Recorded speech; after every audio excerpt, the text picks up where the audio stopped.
नमस्कार, आपका बहुत स्वागत है विचारोदय में और मैं हूं आपके साथ संदीप पटेल।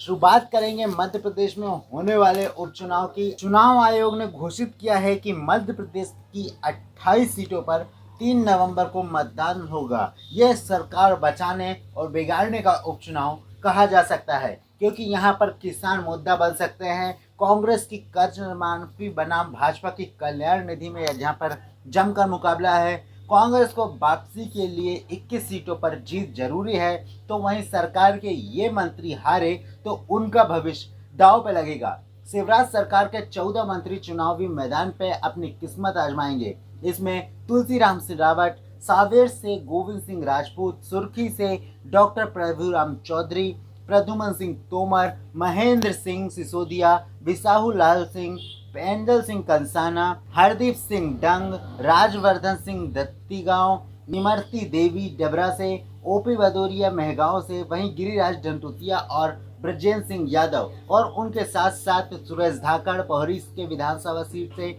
वहीं पर भाजपा के टिकट से अपनी किस्मत आजमाएंगे। 2018 में इन सभी ने कांग्रेस की टिकट पर विधानसभा चुनाव जीता था। उधर कांग्रेस छोड़ने वालों में 8 ऐसे विधायकों ने भी अपनी सीट गंवा दी है और मंत्री पद भी नहीं मिला। ये वो लोग थे जिनका नाम था कमलेश जाटव, जसपाल सिंह जस्सी, जसवंत सिंह जाटव, मुन्ना लाल गोयल, रणवीर जाटव, सनोरिया, रघुराज सिंह कंसाना और मनोज चौधरी। ये ऐसे विधायक थे जिन्होंने कांग्रेस का साथ छोड़ा, लेकिन भाजपा में जाने के बाद ये विधायक तो रहे, लेकिन इन्हें मंत्री पद भी नसीब नहीं हुआ। उपचुनाव के लिए भाजपा ने अभी तक अपने प्रत्याशी घोषित नहीं किए हैं, लेकिन लगभग यह तय माने जा रहे हैं। वहीं कांग्रेस ने 24 तो बसपा ने 8 प्रत्याशी घोषित कर दिए हैं। आपको सबसे पहले बताते हैं सांवेर से, जो कि सुरक्षित सीट मानी जा रही है। वहां पर तुलसीराम सिलावट का भी उतारा जा सकता है, जो कि भाजपा की ओर से संबंधित हैं। और वहीं पर यहाँ पर कांग्रेस की ओर से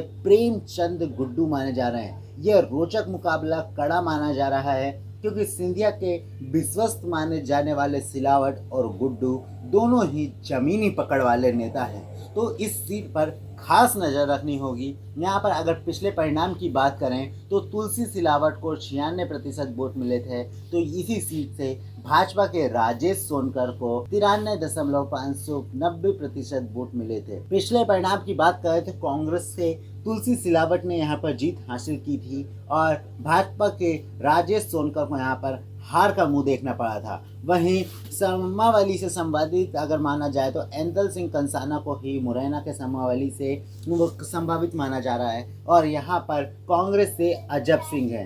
कांग्रेस प्रत्याशी यहाँ पर रोचक इससे बात बताई जा रही है कि यहाँ से कांग्रेस प्रत्याशी अजब सिंह तीसरी बार तीसरे दल से मैदान में है। 2 बार वह भी चुनाव हार चुके हैं। पिछले परिणाम की अगर इस सीट से बात करें तो एंदल सिंह कंसाना ही की यहाँ पर जीत हुई थी और भाजपा के अजब सिंह ही यहाँ पर सामने थे, लेकिन अब यहाँ पर भाजपा से अजब सिंह हैं, वो अब कांग्रेस की तरफ से चुनाव लड़ रहे हैं और जो कांग्रेस की तरफ से पहले पिछला चुनाव लड़े थे एंदल सिंह कंसाना, वो अब बीजेपी की ओर से चुनाव लड़ रहे हैं। वहीं पर अगर ग्वालियर की सीट की बात करें तो प्रद्युमन सिंह तोमर पर खास नज़र रखी जा रही है। हो सकता है उन्हें ही दोबारा टिकट मिले और अगर उनको टिकट मिलता है तो उनके सामने होंगे कांग्रेस से सुनील शर्मा।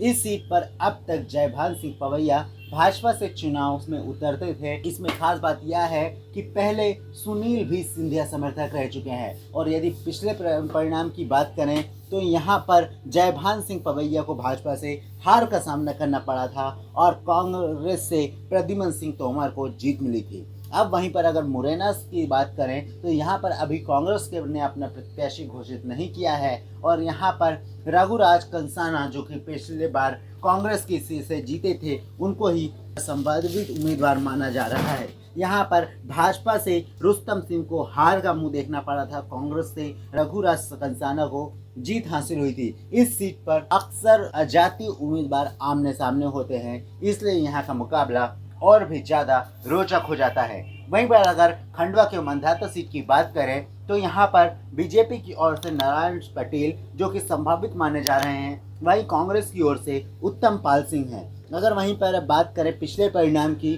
तो यहाँ पर नारायण पटेल को जीत हासिल हुई थी और बीजेपी के नरेंद्र सिंह तोमर, जो कि एक बड़ा चेहरा है, उनको हार का मुंह देखना पड़ा था। मतलब इस सीट पर वोटों का ध्रुवीकरण हमेशा प्रभाव डालता है। भाजपा कांग्रेस के पूर्व प्रदेश अध्यक्ष की नज़र यहाँ पर अक्सर रहती है इस सीट पर। वहीं पर यदि ग्वालियर के पूर्व ग्वालियर की बात करें, तो मुन्ना लाल गोयल बीजेपी की ओर से संभावित बताए जा रहे हैं। वहीं कांग्रेस के सतीश सिकरवार यहाँ पर चुनाव में के मैदान में हैं। इस सीट पर दोनों प्रत्याशी पहले भी आमने सामने थे और अब भी, लेकिन अब वे दल बदल चुके हैं। मतलब जो इस वक्त कांग्रेस की तरफ से सतीश सिकरवार लड़ रहे हैं, वो पिछली बार भाजपा की तरफ से लड़ रहे थे और उनको हार का मुंह देखना पड़ा था। और जो अभी संभावित हो सकते हैं बीजेपी की ओर से मुन्ना लाल गोयल, वो पिछली बार कांग्रेस की तरफ से उतरे थे, जिन्हें जीत मिली थी। वहीं पर यदि ग्वालियर के डबरा की जो सीट सुरक्षित मानी जा रही है, अगर उसकी बात करें, तो यहाँ पे इस बार बीजेपी की ओर से इमरती देवी हैं और उनके सामने हैं कांग्रेस से सुरेश राजे।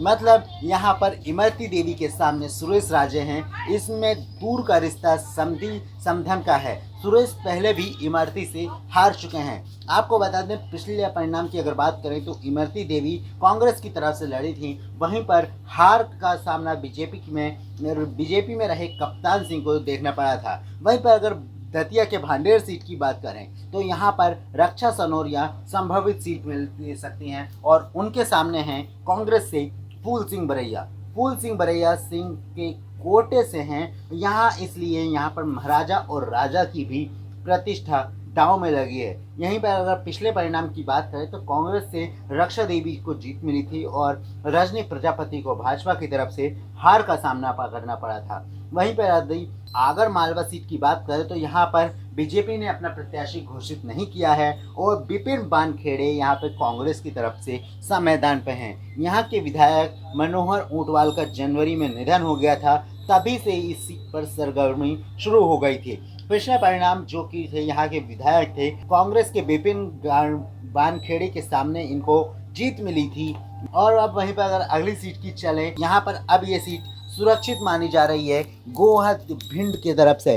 वहाँ पर रणवीर सिंह जाटव संबंधी बताए जा रहे हैं, जो कि अब कांग्रेस की तरफ से उनके सामने हैं मेवाराम। अगर पिछले परिणाम की बात करें, तो यहाँ पर कांग्रेस की ओर से रणवीर जाटव जीत मिले थे और वहीं पे भाजपा के लाल सिंह आर्य को हार का सामना करना पड़ा था। भाजपा के नेता पूर्व मंत्री लाल सिंह आर्य की जगह रणवीर जाटव मैदान में हैं। ऐसे में आर्य की भूमिका दिलचस्प होगी। वहीं पर यदि शिवपुरी के करेरा की बात करें, तो यह सीट सुरक्षित बताई जा रही है। जसवंत जाटव यहाँ पर संभावित प्रत्याशी हो सकते हैं और उनके सामने कांग्रेस से होंगे प्रागीलाल जाटव। यदि यहाँ पर पिछले परिणाम की बात करें, तो यहाँ पर कांग्रेस के जसवंत सिंह जीत हासिल हुई थी और भाजपा के राजकुमार को यहाँ पर हार का सामना करना पड़ा था। यहाँ कांग्रेस ने जिस उम्मीदवार को खड़ा किया है, वह पहले बसपा से चुनाव लड़ते रहे हैं और वोट हमेशा उनके बढ़ते रहे हैं, इसीलिए यहाँ पर यह सीट सुरक्षित मानी जा रही है।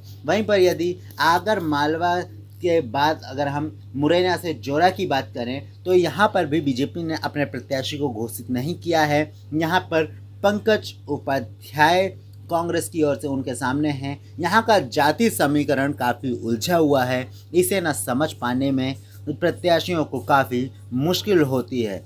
यहाँ पर अगर पिछले परिणाम की बात करें, तो कांग्रेस के बनवारी लाल शर्मा और भाजपा के मनीराम धाकड़ को हार का सामना देखना पड़ा था और जीत मिली थी बनवारी लाल शर्मा को। अधिकतर सीटों में अगर संभावित की बात करें, तो भी जो पिछले चुनाव में यहाँ से जीत हासिल की थी, उनको ही यहाँ पर दोबारा मौका दिया जा सकता है। वहीं पर अगर सागर के सुर्खी विधानसभा से बात करें, तो यहाँ पर कांग्रेस की ओर से पारुल साहू मैदान पे है और वहीं पर बीजेपी की ओर से जो संभावित हो सकते हैं, वो हैं गोविंद राजपूत। यहाँ पर अगर बात करें, तो सागर जिले की सुर्खी विधानसभा में भाजपा और कांग्रेस के बीच हमेशा ही कड़ा मुकाबला रहता है। विधानसभा के 2013 चुनाव में पारुल ने राजपूत को हरा दिया था। इस बार दोनों अलग अलग पार्टी से मैदान में हैं। यहाँ पर पिछले बार 2018 के परिणाम में गोविंद सिंह राजपूत ने सुधीर जाधव को भाजपा के हराकर जीत हासिल की थी। वहीं पर अगर गुना के बमोरी सीट की बात करें तो महेंद्र सिंह सिसोदिया संभावित हो सकते हैं और उनके सामने होंगे कांग्रेस के कन्हैया लाल। वहाँ पर पिछली बार इस सीट पर महेंद्र सिंह सिसोदिया ने भाजपा के ब्रजमोहन सिंह किरार को हराकर जीत हासिल की थी। 2018 के चुनाव में भाजपा ने कन्हैया लाल अग्रवाल का टिकट काटा तो वे निर्दलीय मैदान पर उतर गए। इस चुनाव में भी महेंद्र सिंह सिसोदिया जीते। इस बार भी दोनों प्रत्याशी अब आमने सामने हैं। वहीं पर यदि राजगढ़ के ब्यावरा की बात करें तो यहाँ पर बीजेपी की ओर से उनका प्रत्याशी अभी तक घोषित नहीं किया गया है और यहाँ पर कांग्रेस की ओर से भी अपना प्रत्याशी घोषित नहीं किया गया है। गोवर्धन अगर बात करें यहाँ पर तो पिछली बार गोवर्धन दागी जीते थे कांग्रेस की ओर से और भाजपा की ओर से नारायण सिंह पवार को हार का सामना करना पड़ा था। अगर यहाँ पे बात करें तो गोवर्धन सिंह दागी ने राज्यसभा सदस्य दिग्विजय के साथ 2018 में 6 महीने तक पैदल नर्मदा परिक्रमा पूरी की थी। इसके बाद उन्हें ब्यावरा सीट से 2018 में पहली बार टिकट मिला था पर जीत का अंतर बहुत कम था। वहीं पर अगर छतरपुर के बड़ा मलहरा सीट की बात करें तो यहाँ पर प्रद्युम्न सिंह लोधी को संभावित माना जा रहा है और यहाँ पर कांग्रेस ने उनके सामने अभी तक अपना कोई भी प्रत्याशी जाहिर नहीं किया है। प्रद्युम्न सिंह लोधी पहले भाजपा में थे और उमा भारती के खास माने जाते हैं, लेकिन बाद में उन्होंने अपना पाला बदल लिया। उमा भारती फिर उन्हें भाजपा में ले आई, इसलिए उन पर इस बार जिताने का पूरा दामोदार होगा। मगर वहीं पर यदि भिंड के मेहगांव की बात करें तो यहाँ पर कांग्रेस ने अपना प्रत्याशी घोषित नहीं किया है और यहाँ से जो संभावित माने जा रहे हैं मेहगांव भिंड से वो ओपी भदौरिया हैं। आपको बता दें पिछले परिणाम में यहाँ पर ओपीएस भदौरिया ने जीत हासिल की थी भाजपा के राकेश शुक्ला को हराकर। भाजपा ने राकेश चौधरी के भाई को मेहगांव से काटकर भिंड से टिकट दिया था। अब चौधरी कांग्रेस से टिकट के लिए लगे हुए हैं। वहीं पर यदि शिवपुरी के पोहरे की बात करें तो सुरेश राड़खेड़ा और हरिबल्लभ कांग्रेस से बीजेपी से आमने सामने हैं। पिछले परिणाम की बात करें तो सुरेश राड़खेड़ा कांग्रेस से जीते थे और उनके सामने थी भाजपा से कैलाश भारती। कांग्रेस ने जिस उम्मीदवार को उतारा है इससे भाजपा के मंत्री को कड़ी टक्कर मिल सकती है। वहीं पर अगर अशोकनगर की सीट की बात करें तो वह सुरक्षित मानी जा रही है। यहाँ पर बीजेपी की ओर से जसपाल सिंह संभावित माने जा सकते हैं तो वहीं पर कांग्रेस से उनके सामने होंगी आशा दोहरे। जसपाल सिंह पहले 2018 के चुनाव में भाजपा के लड्डू राम कोहरी को हराकर जीते थे। पिछले चुनाव में कांग्रेस से विधायक बने जसपाल सिंह जस्सी इस बार भाजपा की ओर से प्रत्याशी हैं। ये इस बार इसमें रोचक तथ्य होगा। वहीं पर यदि अनूपपुर की सीट की बात करें तो ये सुरक्षित मानी जा रही है। यहाँ पर बीजेपी की ओर से इस बार सामने हैं विसाहू लाल सिंह। यहाँ पर कांग्रेस की ओर से उनके सामने मैदान पर हैं विश्वनाथ। अगर पिछले चुनाव की बात करें तो विसाहू लाल सिंह भाजपा के रामलाल रोतेल को हराकर जीते थे। यहाँ कभी कांग्रेस के बड़े नेता विसाहू लाल मैदान में हैं। कांग्रेस इन्हें हराने के लिए पूरी कोशिश कर रही है। ये वही नेता हैं जो कभी कांग्रेस की ओर से बड़े दिग्गज नेता माने जा रहे हैं। यहाँ पर उनका दबदबा है, इसलिए यह सीट उनके नाम पर सुरक्षित मानी जा सकती है। वहीं पर यदि मुरैना की बात करें, मुरैना की धिमनी सीट से गिरिराज दंडोतिया जो है संभावित माने जा रहे हैं। वहीं रविंद्र तोमर पर यहाँ पर गाज गिर सकती है क्योंकि यहाँ रविंद्र तोमर यहाँ पर कांग्रेस के साथ मैदान पर हैं। यहाँ पर तोमर वोटरों की संख्या सबसे ज़्यादा है, इसलिए केंद्रीय मंत्री नरेंद्र सिंह तोमर की प्रतिष्ठा भी अब दांव में लगी है क्योंकि कांग्रेस से उनकी ही जाति के रविंद्र तोमर हैं और नरेंद्र सिंह तोमर भी जीत हासिल कर चुके हैं इस सीट से। पिछले अगर परिणाम की बात करें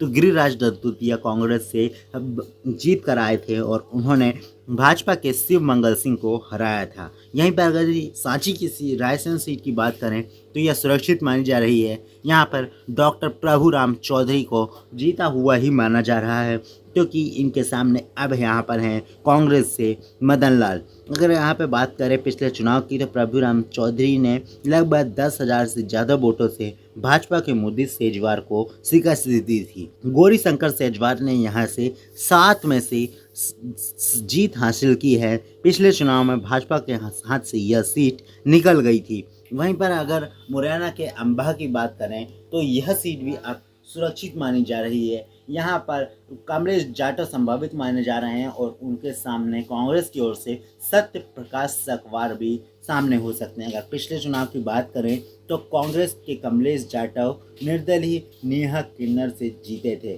और नेहा किन्नर फिर से मैदान में आ सकती हैं। इस वजह से अन्य प्रत्याशी खौफ में हैं। पिछले चुनाव में वह नंबर 2 में थी, मतलब वहाँ की जनता को भी उनका वहाँ से समर्थक है। वहीं पर यदि धार के बदनावर सीट की बात करें तो राजवर्धन सिंह बीजेपी की ओर से सामने हो सकते हैं और वहीं पर कांग्रेस से अभिषेक सिंह उनके सामने हो सकते हैं। यदि वहीं पर बात करें तो पिछले परिणाम की तो राजवर्धन सिंह को पिछले चुनाव में भंवर सिंह शेखावत को हराकर जीते थे चुनाव। 2018 में यहाँ के चुनाव में निर्दलीय राजेश अग्रवाल ने भाजपा से बगावत कर चुनाव लड़ा था, इसलिए भाजपा यहाँ पर हार गई थी।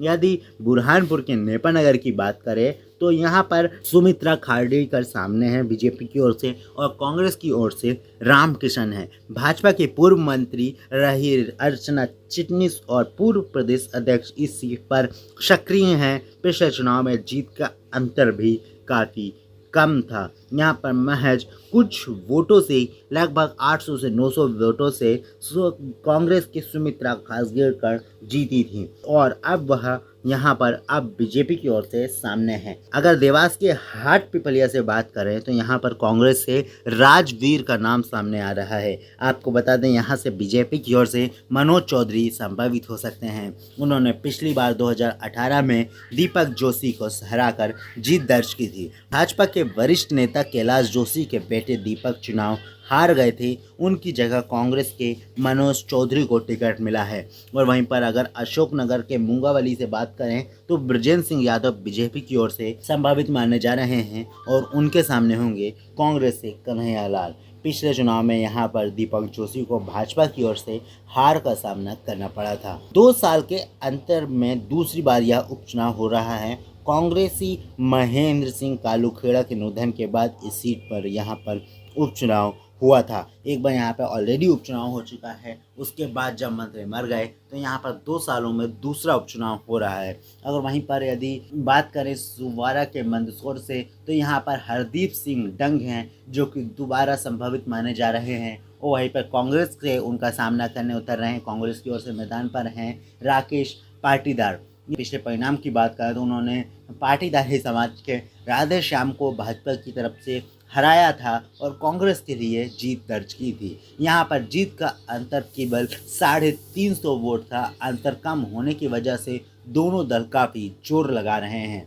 ये था अभी तक का चुनावी समीकरण, सरकार बिगाड़ने और बचाने का उपचुनाव। ये पूरे देश के लिए यादगार रहेंगे। 14 मंत्री भी इसमें अपनी किस्मत आजमा रहे हैं सत्ता को वापस हासिल करने के लिए। सत्ता की इस खेल में क्या कुछ होगा खास, बने रहिए विचारोदय के साथ।